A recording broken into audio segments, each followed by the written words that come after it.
After 36 years of civil war in which 200,000 people were killed, few thought this moment would come.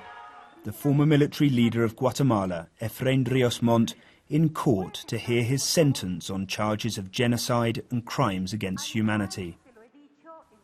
In court too, some of the thousands of victims, members of the Ixchil ethnic group, who day after day had testified over the rape, torture and murder the military had inflicted on them and their families during Rios Montt's time in power.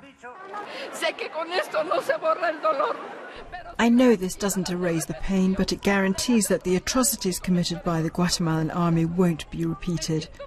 My brother can finally rest in peace, and that thug will finally go to prison. And that means a lot in this country where there's so much impunity.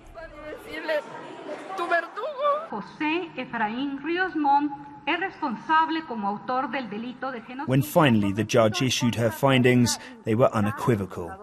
Rios Montt had overseen genocide in Guatemala and had done nothing to prevent it.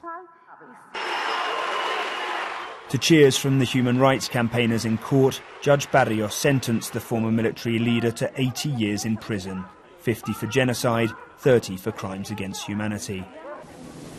Hunger, systematic rape and forced displacements had all been used as tools of war against the Ixchil people, she said, for whom merely being a member of the indigenous group was a mortal offence.